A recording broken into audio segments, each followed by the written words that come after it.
Now, the goal of this seminar really is twofold. And one goal is to give you an understanding of what trauma is. A lot of people, as I teach this, they say, oh my goodness, I didn't realize.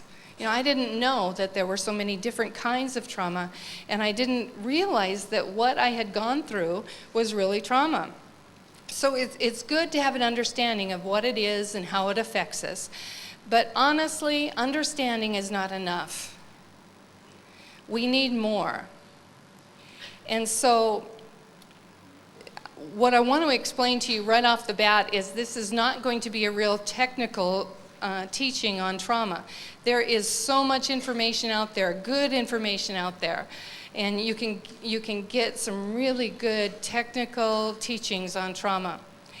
But we believe that the Lord has given us some keys in ministering to trauma, and I want to share those keys with you to add to the toolbox that you already carry. Maybe just some fresh insights or some new ways of looking at things, some new understanding. But as Christians, we really do have the key, and that key is Jesus Christ. He's the answer.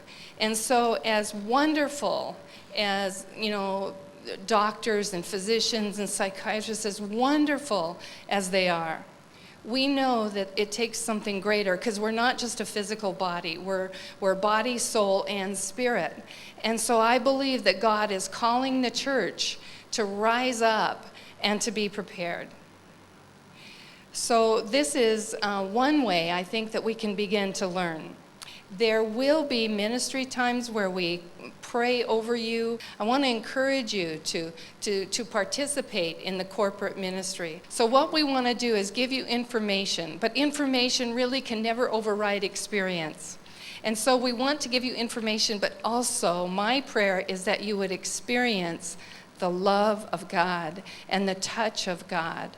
And He's the one who heals. If we can connect you with Him, if you can just turn your hearts toward Him and say, Lord, I need you, then you will receive what the Lord has for you this day. We want to impart hope to you.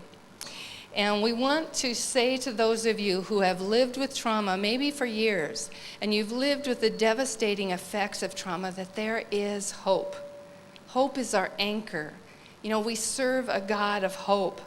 You can find peace. Jesus is a God of peace. You can find healing. He's the great physician. And you can find freedom. Now, there are two models that I'm going to be teaching about. We're going to be talking about dismantling the structure of trauma through inner healing. And this is the typical Elijah House model, and we're going to be teaching about that. I'm going to be sharing about a prayer where we pray over someone, releasing shock, trauma, fear, and terror. And that's the kind of ministry that you would use like in disasters, or if you witness an accident and you come up upon an accident, and you would pray immediately for the removal of shock, trauma, fear, and terror.